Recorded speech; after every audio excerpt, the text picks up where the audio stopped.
reporter Bamidele Ajayi standing by for us too. Bamidele, just tell us where you are and give us update from there. Thank you, Amayu. I'm at the Oka, the capital. But a few minutes ago, on my way from the Anambra South Senatorial District to this side, we visited several locations, starting from Ichida, Osumeyi, even up to some local government in Newe South. I can confirm to you that elections have ended. Collation and sorting are what they're about. They're expecting them to at least to have a comprehensive sort of that exercise. But what I can tell you that the take home from this election is that the election has been largely peaceful. And voters, the elite voters came out en masse to participate in this exercise. Even some of the observers we spoke with, they were like, the turnout they recorded in this election was double what we had in 2021 and previous election. They are now asking INEC to improve some of those things that they did that encourage people, voters to come out. They should improve on it. Unlike BVAS operation was excellent today.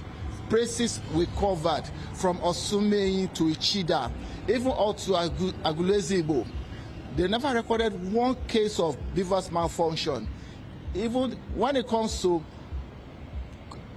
incident form, that is for voters to identify themselves, it was automatic. But we only have pockets of some cases. Some persons went to the polling unit that was said they would not discover this, but they will reassign them to another polling unit.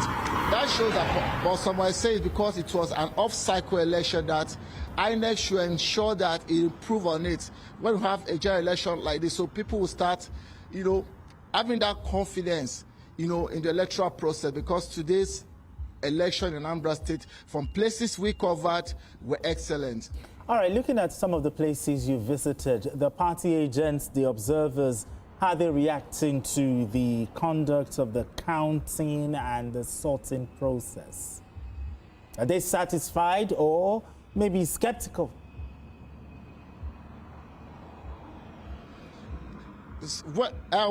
Let me put Agulezigbo as a case study. Even the oppositions were there when they were sorting and counting.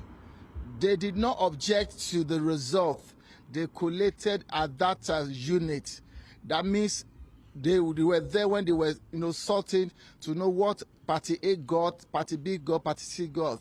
And when they were now counting, even the delegates too were also there to append their signature to it. So I could say that in a large stuff, most of the people that participated in this election in places I covered were satisfied. Then the end result would have determined who gets what in the course of this election process. All right, Bamidele, let's talk about inclusion in this election. INEC had talked about that and said one of the things it was going to do was to deploy sign language interpreters across polling units. Did you observe any of those sign language interpreters? And then, just the participation, how easy was it for PWDs, people with disabilities, to participate in this election? A case is at Ichida 101 and 103. We discovered that a crippled, a middle-aged man, a cripple, came to that polling unit. He was assisted by the electoral officers, and he was given preference to proceed to be identified and to be captured as well. It goes to show that the people living with disabilities were treated with special recognition. Unfortunately, we didn't have opportunity of seeing people, the blind people, to know if there is something like to identify stuff. Both crippled and deaf people were assisted. If you approach any polling unit as a PWD person, you will be given special recognition. You won't even be allowed to at least go through the rigor of standing in the queue. You will be asked to come forward to visit the incident form. If you're able to identify yourself, you'll be captured. And it's capturing and voting accreditation is simultaneous. That's why the exercise has been so peaceful and has likely been, regarded as one of the best so far. And also, by the observers we spoke with. And also, some of the places you visited, were the young people, were they more visible at the polling centers to actually cast their votes? And some of the persons you actually spoke to, talk about those who did not, cast their vote. I'm talking about the young people here. Did they give you reasons why they did not participate in this election? Did they give you reasons of mistrust or maybe insecurity? At Osumeyin, I raised that position that we have more aged persons that were in the queue that participated, but some of the community head in that place said the younger folks will come out later. But an hour after, some young people started coming.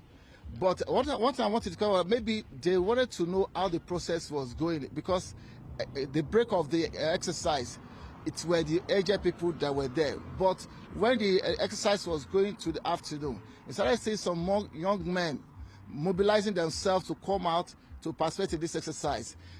At Osumeyin, at Nnewi North, some of the community there, even in Nnewi South, part of Ichida, if you're coming to Agulezi Igbo, you could see numbers of the youth now started, increasing from what we recorded in the early hour of the day. And also speak to us about, I know it was Iwuche we spoke to about gender gap as well, how it reflects or it reflected in the polling units you went to, number of male voters against female voters.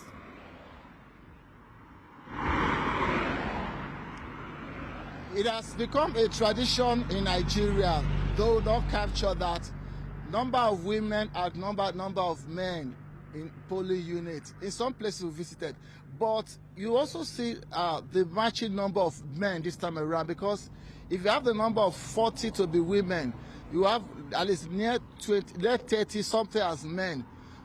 Like I said earlier, this election is a reflection of maybe the intensive coaching and teaching and urging people to come out and participate led to this increased number of persons coming out. You could remember that about 147,370, registered in this registration exercise that added up to about over 2.8 million people to participate in this election, and 2.7 million people pick up their PVCs. It goes to show that more persons are developing interest in this electoral exercise. That's what we've seen so far in the elections in the state. All right, thank you so much, Bamidele, for that update. A reporter live for us in Anambra State.